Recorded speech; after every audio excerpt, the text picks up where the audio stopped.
Hello बच्चों, हमें यहाँ पे क्वेश्चन दी गई है। चलो इस क्वेश्चन को पहले रीड करते हैं।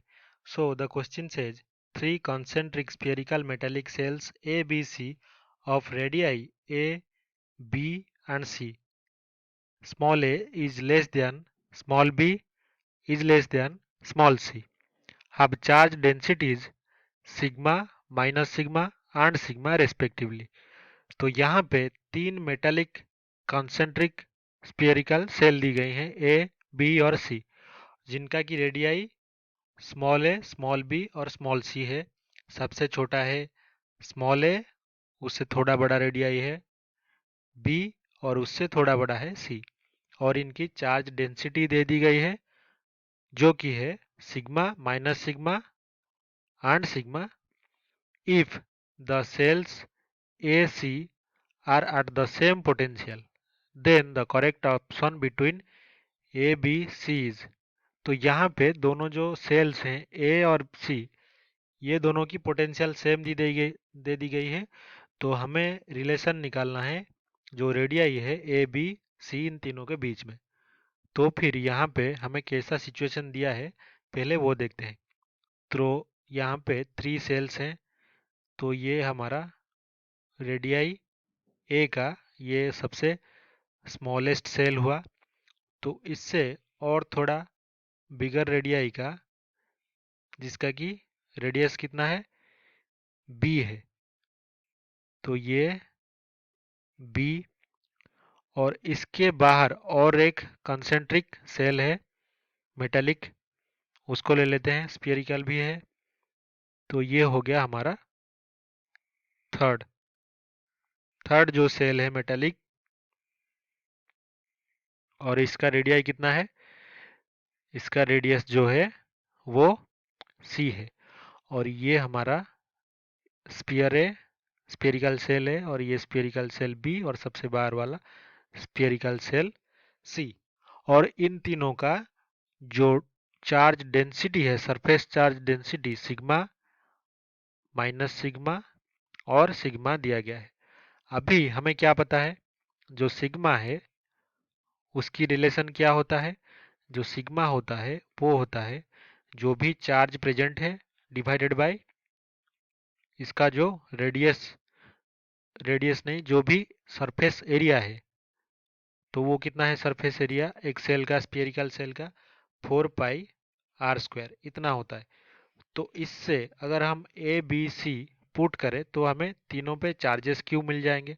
और जो पोटेंशियल है वो पता है हमें, ये होता है के क्यू बाई आर, ये होता है पोटेंशियल।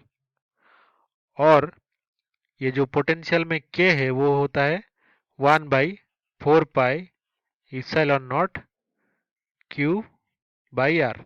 तो ये पोटेंशियल, अगर इन तीनों के लिए ए, बी और सी के लिए हम ये दो फॉर्मूलाज अप्लाई करें तो तभी हमें जो भी ए, भी बी और भी सी वो मिल जाएगा। तो अगर ये कैलकुलेशन किया, भी ए जो है वो कितना हो जाएगा, sigma into A by epsilon naught minus sigma B by epsilon naught plus sigma C by epsilon naught. और यहाँ पे सिग्मा इप्सिलॉन नॉट अगर हम बाहर ले लें तो ए माइनस बी प्लस सी, ये हो गया भी, ये हमारा इक्वेशन 1। इसी तरह अगर हम सिग्मा पोटेंशियल जो है भी सी हम कैलकुलेट करें तो हमें क्या मिलेगा, तो ये भी सी हमारा हो जाएगा sigma A by epsilon naught into A by C. ये माइनस क्या हो जाएगा, minus sigma B by epsilon naught into B by C plus sigma C by epsilon naught. इसको और थोड़ा सिंप्लीफाई करें अगर सिग्मा और इप्सिलॉन नॉट को बाहर लेकर, तो हमें क्या मिलेगा, जो भी सी है यहाँ से बाहर लेने पर sigma by epsilon naught term, तो हमें मिलेगा A square by C minus B square by C plus C, ये हो जाएगा भी सी टोटल इंटू कितना, सिग्मा बाय एप्सिलॉन नॉट। तो ये हो गया हमारा इक्वेशन 2। और हमें क्वेश्चन में क्या गिवन है, एक चीज हमें क्वेश्चन में गिवन है, गिवन भी बी जो है, भी ए जो है वो किसके बराबर है, भी सी के। दोनों को जो सेल है, भी ए सेल है उसका जो पोटेंशियल है, और भी सी जो पोटेंशियल है सी सेल के लिए, दोनों का पोटेंशियल एक दूसरे के समान है। तो हम क्या लिख सकते हैं, इक्वेशन 1 और 2 को यूज करके हम ये लिख सकते हैं, यहाँ पे इक्वेशन 1 से हमें मिला भी A equals to sigma epsilon naught A minus B plus C.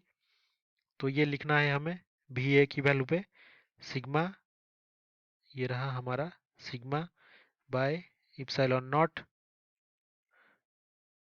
Into कितना हो जाएगा, A minus B plus C, वो किसके समान है, sigma by epsilon naught into ये हो गया A square by C minus B square by C plus ये सी।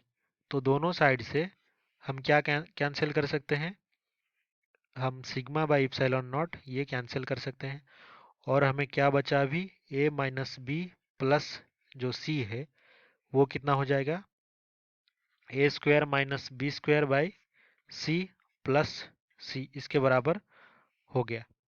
तो अभी हम ये लिख सकते हैं, दोनों साइड से अगर सी यहाँ से कैंसिल हो गया तो a माइनस बी जो है वो कितना हो जाएगा, इनटू अगर हम c कर दें तो ये किसके बराबर हो जाएगा, a plus B into A minus B. तो a माइनस बी हमारा कैंसिल हो गया, तो जो a प्लस बी है अभी वो किसके समान हो जाएगा, c के समान हो जाएगा। तो हमें फाइनली क्या मिल गया, अगर हम दोनों पोटेंशियल को भी ए और भी सी को इक्वल ले तो ए प्लस बी हमारा सी के समान होता है, ये कंडीशन अभी बनती है। तो यहाँ पे जो इक्वेशन दिया है उनमें से जो ऑप्शन सी है, ए प्लस बी इक्वल्स टू सी है, ये ऑप्शन सही होगा। तो हमने देखा कि हमने कैसे जो सरफेस चार्ज डेंसिटी है उसको लेके पोटेंशियल कैसे हमने पहले निकाला, और उन दोनों जो पोटेंशियल है भी ए और भी सी उन दोनों को इक्वल किया।